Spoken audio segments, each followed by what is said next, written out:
സല്ലല്ലാഹു അലൈഹി വസല്ലമ കഴിഞ്ഞുപോയ സമൂഹത്തിൽപ്പെട്ട 3 ആളുകളെ കുറിച്ച് പറയുകയാണ്. നാം കേട്ട കഥയാണ്.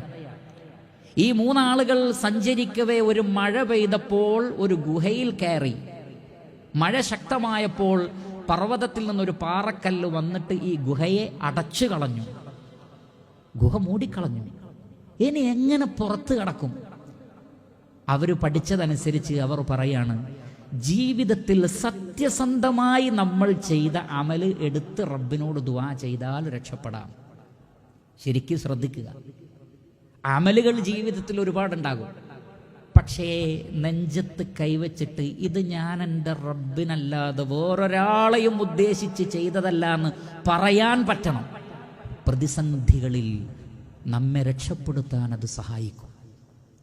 അപ്പോൾ ഒരാൾ പറഞ്ഞതെന്താണ്? അദ്ദേഹം പറഞ്ഞു, അല്ലാഹുവേ, എനിക്ക് മാതാപിതാക്കളുണ്ട്. ഞാൻ ജോലി ചെയ്ത് വന്ന് പാല് കറന്ന് എൻ്റെ ഉമ്മാക്കും ഉപ്പാക്കും കുടിക്കാൻ കൊടുക്കും. ഉമ്മയും ഉപ്പയും കുടിച്ചിട്ടല്ലാതെ ഞാൻ എൻ്റെ ഭാര്യക്കോ മക്കൾക്കോ നൽകൂല. ശ്രദ്ധിക്കുക, മാതാപിതാക്കളെയാണ് പരിഗണിക്കേണ്ടത് മറ്റെല്ലാറ്റിനേക്കാളും. അവർക്ക് കൊടുത്തിട്ടേ ഞാൻ എൻ്റെ ഭാര്യയ്ക്ക് കൊടുക്കൂ, എൻ്റെ മക്കൾക്കും കൊടുക്കൂ. പക്ഷെ ഒരു ദിവസം ഞാൻ വന്നപ്പോഴേക്കും ഉമ്മയും ഉപ്പയും ഉറങ്ങിപ്പോയി. സാധാരണ ഉറങ്ങാറില്ല. ഞാൻ വൈകി, അവരുറങ്ങി. ഞാൻ പാല് കറന്നു. മക്കൾ എൻ്റെ കാലിൻ്റെ അടുക്കൽ നിന്നുകൊണ്ട് എന്നെ പ്രയാസപ്പെടുത്തുന്നു. എൻ്റെ കാലിൻ്റെ അടുത്ത് നിന്നിട്ട് പാല് പാല് എന്ന് മക്കൾ ഇങ്ങനെ പറഞ്ഞുകൊണ്ട്. അപ്പം ഉമ്മയും വാപ്പയും ഉറങ്ങല്ലേ, എന്നിട്ട് കൊടുക്കാം. ഇപ്പം തൽക്കാലം മക്കൾക്ക് കൊടുക്കട്ടെ എന്ന് ഞാൻ വിചാരിച്ചില്ല. നേരം വെളുക്കുന്നത് വരെ ഞാൻ ഉമ്മയും ഉപ്പയും എഴുന്നേൽക്കുന്നത് കാത്തു നിന്നു. റബ്ബേ, മക്കൾ കരഞ്ഞിട്ടും കൊടുത്തില്ല, ഭാര്യക്കും കൊടുത്തില്ല, ഉപ്പാക്കും ഉമ്മാക്കും കൊടുത്തിട്ട് മതി എന്ന് ഞാൻ തീരുമാനിച്ചു. റഹ്മാനായ റബ്ബേ, നോക്കൂ നിങ്ങൾ, ആ സമയത്ത് ഒരു മനുഷ്യൻ അവിടെ അല്ല, രാത്രിയാണ്. അദ്ദേഹത്തിൻ്റെ മനസ്സിലെ ചിന്തകൾ നോട്ട് ചെയ്യാൻ അവിടെ അള്ളാഹു അല്ലാതെ വേറെ ആരുമില്ല. ആ മനുഷ്യൻ അവിടെ അത് തീരുമാനിക്കുന്നത് അൽഹംദുലില്ലാ സത്യസന്ധമായും പടച്ച റബ്ബിൻ്റെ പ്രീതി ആഗ്രഹിച്ചു. അതുകൊണ്ട് ആ വ്യക്തി പറയാണ്, റബ്ബേ, ഇത് ഞാൻ നിന്റെ പ്രീതി ആഗ്രഹിച്ചാണ് ചെയ്തതെന്ന് നീ അറിയുന്നുവെങ്കിൽ ആകാശം കാണുമാറ്, കാരണം ആകാശം പോലും കാണുന്നില്ല, അത്രയും മറഞ്ഞിരിക്കുന്നു, ആകാശം കാണാൻ വേണ്ടി ഒന്ന് മാറ്റിത്തരണേ.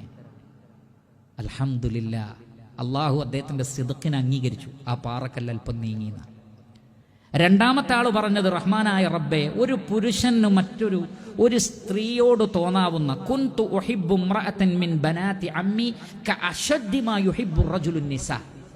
ഒരു പുരുഷൻ ഒരു സ്ത്രീയോട് തോന്നുന്ന താല്പര്യത്തിൽ ഏറ്റവും ശക്തമായ താല്പര്യം എനിക്ക് എൻ്റെ അമ്മാവൻ്റെ മകളോടുണ്ടായിരുന്നു. ഒരവസരം വന്നു, അവൾക്കൊരത്യാവശ്യം വന്നപ്പോൾ ഞാൻ ആ അത്യാവശ്യത്തെ ചൂഷണം ചെയ്തു. പക്ഷെ ആ തിന്മയുടെ അതിലേക്ക് അടുക്കുന്ന സന്ദർഭത്തിൽ ആ സ്ത്രീ പറഞ്ഞു, ഇത്തഖില്ലാ, പടച്ചോനെ പേടിക്കണം, അള്ളാഹുവിനെ ഭയപ്പെടണം, നിങ്ങൾ ചെയ്യുന്നത് ഹറാമാണ്, ചെയ്യരുത് എന്ന് ആ സ്ത്രീ ബോധ്യപ്പെടുത്തി. ഉടനെ തന്നെ, അള്ളാഹുവേ, നിന്നെ ഭയപ്പെട്ട് ഞാൻ ആ തിന്മയിൽ നിന്ന് പിന്മാറി. അത്രയും ജീവിതത്തിൽ ആഗ്രഹിച്ച മുഹൂർത്തമായിട്ട് പോലും, അള്ളാഹുവേ, നിന്നെ ഭയപ്പെട്ട് ഞാൻ അതിൽ നിന്ന് മാറി, നിന്നെക്കുറിച്ചുള്ള പേടിയല്ലാതെ വേറൊന്നും എനിക്കവിടെ തടസ്സമല്ല. പടച്ചോനെ, നീ അതറിയുന്നുവെങ്കിൽ, അതിലെ ഇഖ്ലാസ്, അതിലെ സത്യസന്ധത നീ അറിയുന്നുവെങ്കിൽ ഈ കല്ല് അല്പം കൂടി മാറണേ റബ്ബേ. അൽഹംദുലില്ലാ, അത് സത്യസന്ധമായിരുന്നു. അള്ളാഹു അംഗീകരിച്ചു. ഇനി 3-ൽ 2 മാറിയ 1 മാത്രമേ മാറാനുള്ളൂ. മൂന്നാമത്തെ വ്യക്തി പറഞ്ഞത്, റഹ്മാനായ റബ്ബേ, ഞാൻ ഒരാളെ കൂലിപ്പണിക്ക് നിശ്ചയിച്ചു. വൈകുന്നേരമായപ്പോൾ കൂലി വാങ്ങാതെ അദ്ദേഹം പോയി. ഞാൻ ആ കൂലി ഉപയോഗപ്പെടുത്തി കുറേ പശുക്കളെയും മറ്റുമൊക്കെ വാങ്ങി. അങ്ങനെ ഒരു ദിവസം അദ്ദേഹം കൂലി ചോദിച്ചു വരുന്നു. ഞാൻ പറഞ്ഞു, ഈ കാണുന്ന ആടുകൾ അതല്ലെങ്കിൽ പശുക്കൾ എല്ലാം നിങ്ങൾക്കുള്ളതാണ്. ആ വ്യക്തി ചോദിച്ചു എന്നാണ്, എന്നെ കളിയാക്കാണോ മുതലാളി, നിങ്ങൾ എന്നെ കളിയാക്കാണോ? അദ്ദേഹം പറഞ്ഞു, ഏയ് കളിയാക്കല്ല, ഇത് നിൻ്റെതാണ്. കാരണം നിനക്ക് തരേണ്ട പൈസയിൽ നിന്നാണ് ഇതൊക്കെ ഉണ്ടായത്, നിനക്ക് തരേണ്ട കൂലിയിൽ നിന്നാണ് ഇതൊക്കെ ഉണ്ടായത്, ഇത് നിനക്കുള്ളതാണ്. മുതലാളിമാർക്കൊക്കെ അതിൽ പാഠമുണ്ട്. അള്ളാഹുവേ, അദ്ദേഹത്തോട് ഇത് ചോദിക്കാനോ? ആ വ്യക്തിക്ക് പോലും, അദ്ദേഹം പോലും പറഞ്ഞത് കളിയാക്കാണെന്ന്. എന്നിട്ടും അങ്ങനെ ചെയ്ത ആ മനസ്സുണ്ടല്ലോ, ആ സത്യസന്ധത, ആ നന്മയുടെ, ആ ഹൃദയ വിശാലതയുടെ ആ ഒരു കാര്യം അല്ലാഹു സുബ്ഹാനഹു തആല അത് സ്വീകരിച്ചു. അങ്ങനെ ആ പാറക്കല്ല് മുഴുവനായി നീങ്ങി 3 ആളുകളും ആ ഗുഹയിൽ നിന്ന് രക്ഷപ്പെട്ടു. നിർണായകമായ ആ മുഹൂർത്തത്തിൽ അവരെ രക്ഷിച്ചത് സത്യസന്ധമായ അവരുടെ ജീവിതത്തിലെ നിലപാടുകളായിരുന്നു എന്ന് ഞാനും നിങ്ങളും മനസ്സിലാക്കണം. ഈ രൂപത്തിൽ നാമും നമ്മുടെ റബ്ബും തമ്മിലുള്ള സത്യസന്ധമായ ബന്ധമാണ് ഇരു ലോകത്തും നമുക്ക് ഉപകാരപ്പെടുന്നത് എന്ന്